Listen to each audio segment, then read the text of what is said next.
Relationship பொறுத்த வரைக்கும் என்றைக்குமே டூ மச் ஆஃப் அவைலபிலிட்டியாக இருக்கவே இருக்காது.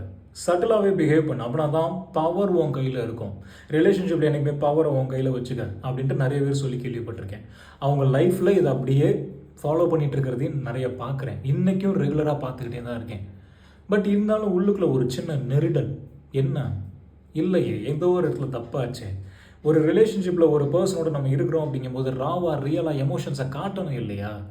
அப்படி காட்டாமல் நம்ம ஃபேக் பண்ணிகிட்டே இருந்தோம் அப்படின்னா எத்தனை நாளைக்கு நடிக்க முடியும்? சட்டிலாக இருக்கணும் அப்படிங்கிறதுக்காக எத்தனை நாளைக்கு ட்ராமா பண்ணிகிட்டு இருக்க முடியும்? அப்போ உன்னோட எமோஷன்ஸை நீ சப்ரஸ் பண்ணி யார்கிட்ட நீ ஒரிஜினாலிட்டியாக இருப்ப, யார்கிட்ட நீ ஜென்யூனாக இருப்ப? அப்போ அந்த ரிலேஷன்ஷிப் ஸ்ட்ராங்காக சஸ்டைண்டாக இருக்கவே இருக்காதே.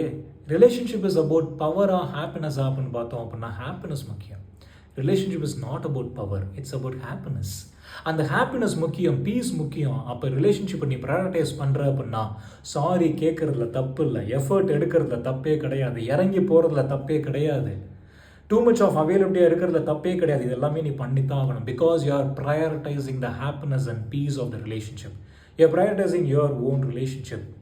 அப்போ relationship is about happiness and peace. But ஒரே ஒரு செகண்டுங்க, இது எல்லாமே மியூச்சுவலாக இருக்கிற வரைக்கும் ஓகே. மியூச்சுவலாக இல்லாமல் ஒன் சைடடாகவே இருந்துச்சுன்னா, நீ மட்டுமே இறங்கி போன அப்படின்னா, நீ மட்டுமே அவைலபிலிட்டியாக இருந்த அப்படின்னா, நீ மட்டுமே எஃபர்ட் போடுற அப்படின்னா, நீ மட்டுமே சாரி கேட்குற அப்படின்னா, ஒன்று அந்த பர்சன் டேக்கன் ஃபார் கிராண்டடாக எடுத்துக்கிட்டாங்க அப்படின்னா எத்தனை நாளைக்கு சாரி கேட்பேன்? பீஸ் தான் முக்கியம், ஹாப்பினஸ் தான் முக்கியம் அப்படின்ட்டு எத்தனை நாளைக்கு இறங்கி போவ? ஒரு பர்டிகுலர் பீரியட் ஆஃப் டைமுக்கு அப்புறம் உன்னோட எனர்ஜி ட்ரெயின் ஆகி அந்த ரிலேஷன்ஷிப்பில் நீயே இழந்துட்ட அப்படின்னா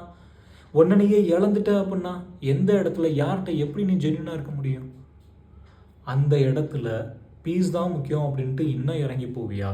இல்லை தன்மானம் முக்கியம் அப்படின்ட்டு வாக்கவே பண்ணுவியா? Self respect. When it comes to பவரா ஹாப்பினஸா அப்படின்னா ஹாப்பினஸ் ரொம்ப முக்கியங்க. Unless and until if it is a mutual. Happiness ரொம்ப முக்கியம், பீஸ் முக்கியம் for a mutual relationship. But அதுவே ஒன் சைடடாக இருந்து ஒன்றை டேக்கன் ஃபார் கிராண்டடாக எடுத்துக்கிட்டாங்க அப்படின்னா பீஸ் முக்கியமா, செல்ஃப் ரெஸ்பெக்ட் முக்கியமா?